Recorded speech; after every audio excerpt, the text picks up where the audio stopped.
Thank you, Mr. Chairman. Thank you, gentlemen, for your service and for your input to our budgeting process. I represent the eastern part of Long Island, home to the 106th Rescue Wing of the Air National Guard. And Admiral, during your opening statement, you mentioned the Carl Vinson. 20 years ago, I deployed on her, and remembering to that Westpac back then, so I appreciate you recalling those memories. So, my first question is for Lieutenant General Schmidt and Mr. Ludwigson regarding the F-35. I understand the Air Force's goal by 2040 is to have a tactical fighter fleet that provides the capability, capacity, and affordability to meet air superiority and global strike needs.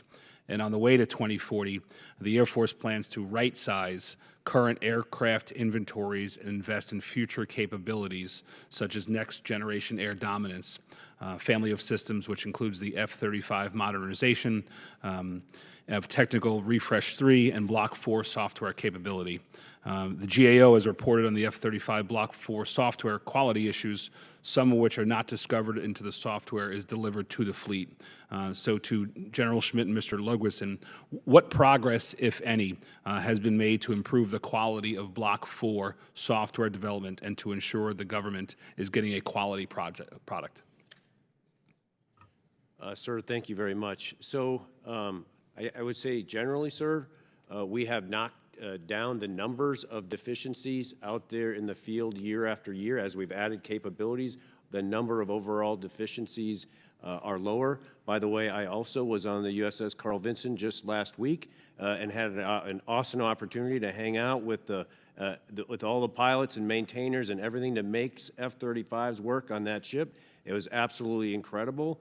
I would say relative to and it kind of links up with something that I think Representative Norcross said, was in the joint simulation environment, which we've had challenges with in the past, trying to get to IOT&E, full completion of IOT&E. I am very impressed with the progress of what NavAir and the contractor and AFOTEC are doing to get to a simulation environment that truly simulates every one of our capabilities to validate where the deficiencies are or are not.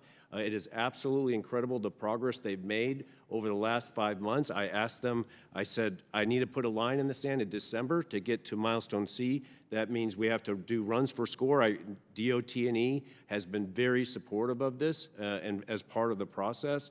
And so all I can say is, what I'm trying to say is, we are actually producing this joint simulation environment to truly understand in a completely synthetic environment with all of our threats represented where those airplanes and the deficiencies are, and once that capability gets through IOT&E, we can upgrade the joint simulation environment to the latest software version, because we're held to the previous version to get through IOT&E.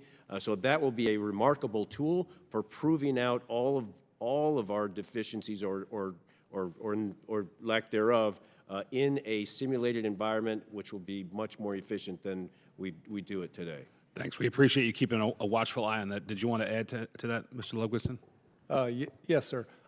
I believe that in our forthcoming report should be, as I said, with the Department for Agency comment and with y'all for review during that time. We do highlight the fact that there are a number of, they brought in an independent assessment to help with the software development process. They had recommendations, many of them similar to recommendations that GAO has made over the years. I believe that they've started to implement those recommendations, including bringing in automated software testing, which can be critically important to make sure that you are testing against the regression, so the older capabilities as you add new capabilities, and that can be very helpful. I also think that the shift, they've adopted a shift to one-year releases of new capabilities. We have concerns about that being a movement against sort of the way you develop agile software as you regularly and routinely get this out to the user community. This delays it still further than where they had been previously. Thanks for your work, Chairman. I yield back.